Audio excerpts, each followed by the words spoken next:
ایک دوست نے بتایا کہ میں پڑھائی کے بعد لندن سے واپس آیا، سارا دن گھر پر پڑا رہتا تھا۔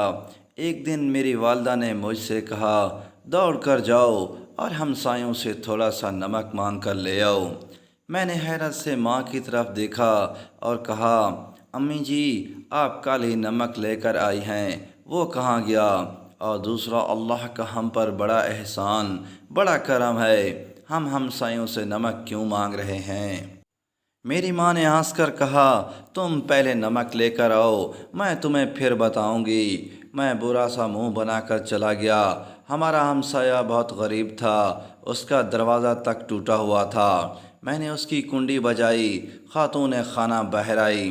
میں نے اسے سلام کیا اور بتایا، میں آپ کے ہمسائے خواجہ صاحب کا بیٹا ہوں، لندن سے آیا ہوں، میری والدہ کو تھوڑا سا نمک چاہیے، اگر ہو سکے تو آپ دے دیجئے۔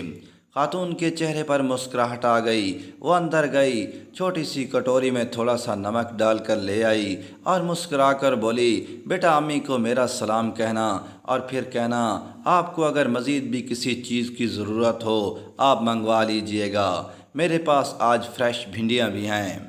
میں نے اس کا شکریہ ادا کیا اور نمک لے کر آ گیا۔ میں والدہ سے بہت ناراض تھا، مجھے نمک مانگتے ہوئے بڑی شرم آئی تھی۔ میری والدہ نے مجھے دیکھ کر کہا لگایا اور میرے سر پر ہاتھ پھیر کر بولی، بیٹا یہ لوگ غریب ہیں، یہ روز مجھ سے کھانے کی کوئی نہ کوئی چیز مانگتے ہیں۔ ان کے بچے شروع میں جب ہماری بیل بجاتے تھے تو مجھے ان کی آنکھوں میں شرمندگی اور بے عزتی محسوس ہوتی تھی۔ میں نے انہیں شرمندگی سے نکالنے کے لیے یہ طریقہ ایجاد کیا ہے، میں ہر دوسرے دن ان سے کوئی نہ کوئی چیز مانگتی رہتی ہوں۔ کبھی نمک مانگ لیتی ہوں، کبھی مرچ کے لیے کسی کو بھجوا دیتی ہوں اور کبھی دوپٹہ، چادر یا بالٹی مانگ لیتی ہوں۔ میرے مانگنے کی وجہ سے یہ پرسکون ہو جاتے ہیں اور ان کو جو بھی چیز چاہیے ہوتی ہے یہ ہم سے بے دھڑک لے لیتے ہیں۔ یہ سن کر میری آنکھوں میں آنسو آ گئے۔ میں نے اپنی ماں کا ہاتھ تھاما اور دیر تک چومتا رہا۔ میری ماں نے اس کے بعد مجھے زندگی کا شاندار ترین سبق دیا۔ انہوں نے فرمایا، بیٹا اپنے غریب ہمسایوں، رشتہ داروں اور دوستوں سے چھوٹی چھوٹی چیزیں مانگتے رہا کرو، اس سے ان کی انا بھی تگڑی رہتی ہے اور ہمارا بھی ان سے تعلق قائم رہتا ہے۔ میں نے ایک بار پھر اپنی ماں کا ہاتھ چوم لیا۔ میری والدہ نے شام کو میرے ذریعے اس ہمسائے کے گھر سالن بھی بھجوا دیا۔ میں گوشت کا ڈونگا لے کر گیا اور ان سے تھوڑی سی بھنڈیاں مانگ کر لے آیا۔ اس رات مجھے طویل عرصے بعد لمبی اور پرسکون نیند آئی۔ یہ کیا شاندار واقعہ اور بے مثال سبق ہے۔ میں نے جب یہ سنا تو میرے سامنے میں درجنوں واقعات کھل گئے۔ میرے والد بھی اپنے دوستوں سے تمباکو اور حقے کے لیے گڑ منگوایا کرتے تھے۔ یہ سلسلہ اس وقت بھی جاری رہا جب ان کا حقہ عملاً بند ہو چکا تھا۔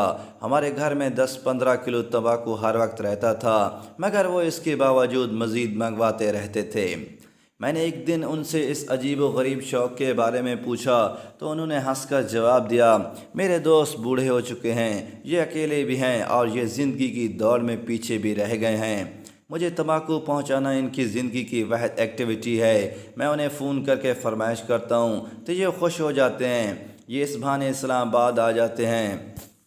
میں انہیں ڈاکٹروں کو دکھا دیتا ہوں، 2-3 دن ان کی خدمت کرتا ہوں، واپسی پر انہیں جوتے اور کپڑے بھی لے کر دیتا ہوں اور ہم 1-2 دن ہنسی کھیل بھی لیتے ہیں۔ مجھے اس وقت والد کی منطق سمجھ نہیں آتی تھی، لیکن جب میں نے نمک کا واقعہ سنا تو مجھے والد، تمباکو اور ان کے سارے پینڈو دوست یاد آ گئے۔ پھر میں دیر تک سوچتا رہا، ہماری بزرگ نسل کتنی شاندار اور وسیع القلب تھی، یہ کس طرح لوگوں کو اپنے ساتھ جوڑ کر رکھتی تھی، جبکہ ہم تقسیم در تقسیم نسل ہیں۔ ہمارا اپنی ذات کے ساتھ بھی تعلق ٹوٹ چکا ہے۔ لاہور میں میرے ایک دوست رہتے تھے، اللہ تعالیٰ انہیں جوار رحمت میں جگا دے۔ میں جب بھی ان سے ملنے جاتا تھا وہ کسی نہ کسی ریستوران میں دعوت کرتے، 10-15-20 لوگوں کو انوائٹ کرتے تھے اور آخر میں بل ہمیشہ اپنے کسی نہ کسی غریب دوست سے دلاتے تھے۔ مجھے ان کی یہ حرکت بہت بری لگتی تھی۔ میں سوچتا تھا یہ کیا چول حرکت ہے۔ وہ بیچارہ ہمارے سامنے موٹر سائیکل یا رکشے پر آیا اور شاہ صاحب نے اسے 10-15 ہزار روپے کا بل ٹھونک دیا۔ اللہ تعالیٰ نے انہیں انتہائی خوشحال بنا رکھا ہے، انہیں کم از کم یہ چول نہیں مانی چاہیے۔ میں کئی برس تک شاہ صاحب کی اس حرکت پر کوڑتا رہا، لیکن پھر ایک دن شاہ صاحب پکڑے گئے۔ میں واش روم میں تھا، شاہ صاحب بھی اپنے غریب دوست کو پکڑ کر واش روم میں لے گئے۔ وہ دونوں نہیں جانتے تھے، میں اندر سے ان کی گفتگو سن رہا تھا۔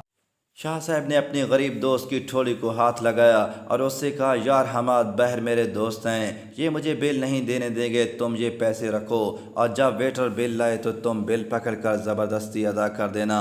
اگر میرے دوست ضد کریں تو میں ان سے کہوں گا یہ دعوت حماد کی طرف سے تھی، لہذا بل یہی حماد دے گا، پلیز میرا پردہ رکھنا۔ حماد نے آہستہ آواز میں سرگوشی کی، شاہ جی آپ پیسے رہنے دیں، بل میں دے دوں گا۔ شاہ صاحب نے دوبارہ اس کی ٹھوڑی کو ہاتھ لگایا اور منت کے لہجے میں کہا، حماد پلیز تم یہ رقم ادھار سمجھ کر رکھ لو، لیکن بل اسی سے ادا کرو، اور اس کے ساتھ ہی رقم اس کی جیب میں ڈال دی۔ وہ دونوں واش روم سے نکل گئے تو میں بھی آنکھیں صاف کرتا ہوا باہر آ گیا۔ دعوت کے آخر میں جب بل آیا تو سب نے اونچی آواز میں کہنا شروع کر دیا، میں دوں گا میں دوں گا، لیکن شاہ صاحب نے حسب عادت اونچی آواز میں کہا، یہ بل حماد دے گا، یہ چودھری صاحب سے ملنا چاہتا تھا، لہذا اسے اب بھی اس کی ملاقات کی قیمت ادا کرنی پڑے گی۔ اور ساتھ ہی حماد نے بل پکڑ لیا۔ میں نے یہ واقعہ بعد از بے شمار لوگوں کو سنایا اور ہر بار ان سے درخواست کی، آپ جب بھی اپنے پرانے اور بچپن کے دوست سے ملیں، شاندار کھانا منگوائیں اور جب بل کی باری آئے تو بل اٹھا کر اپنے سب سے قریب دوست کے حوالے کر دیں، ساتھ ہی میز کے نیچے سے اسے رقم پکڑا دیں، اس سے اس کا بھرم بھی رہ جائے گا، دوستوں میں اس کی عزت بھی بڑھ جائے گی اور آپ کا اس کے ساتھ تعلق بھی گہرا ہو جائے گا۔ یہ واقعات سن کر میرے چند جاننے والوں نے دوستوں سے مانگتے رہو کہ نام سے ایک چھوٹا سا گروپ بنا لیا ہے۔ اس گروپ کے لوگ اپنے غریب رشتہ داروں اور دوستوں سے کچھ نہ کچھ مانگتے رہتے ہیں۔ یہ کسی سے گنے منگوا لیتے ہیں، کسی سے گوڑ، کسی سے مکھن، کسی سے پنیر، کسی سے دیسی انڈے، کسی سے ساگ اور کسی سے آٹا۔ یہ حرکت بظاہر بڑیا گھٹیا محسوس ہوتی ہے، لیکن آپ یقین کریں ان کی اس گھٹیا حرکت سے ان کے اپنے پرانے دوستوں اور رشتہ داروں کے ساتھ تعلقات بہت آئیڈیل ہیں۔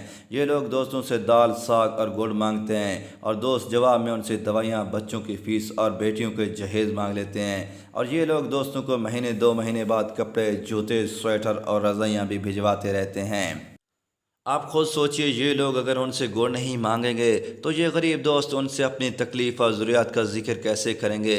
یہ اگر ان سے بھی اپنی ضروریات بیان نہیں کریں گے تو پھر یہ کس کے پاس جائیں گے؟ کیا انسان کو تکلیف میں دوستوں اور رشتہ داروں سے رابطہ نہیں کرنا چاہیے؟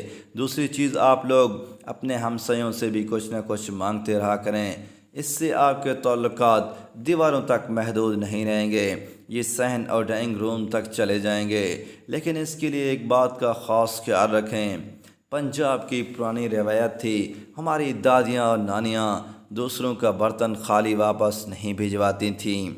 اگر ایک گھر سے سالن آتا تھا تو واپسی پر اس برتن میں حلوہ یا میوہ جاتا تھا۔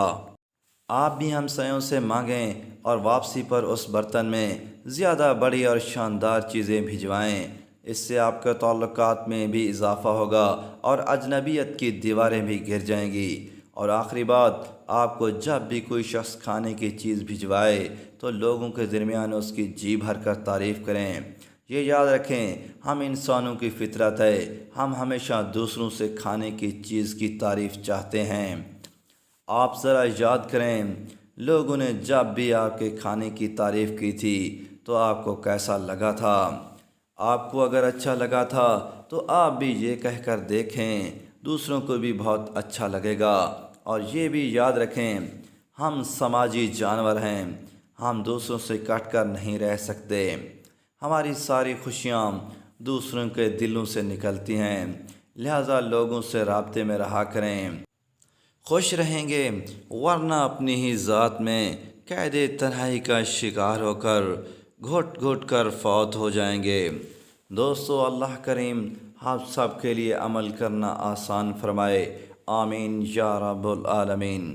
دوستو، اس طرح کی مزید ویڈیوز کے لیے چینل کو سبسکرائب کریں تاکہ آنے والی تمام ویڈیوز آپ تک جلد سے جلد پہنچتی رہیں۔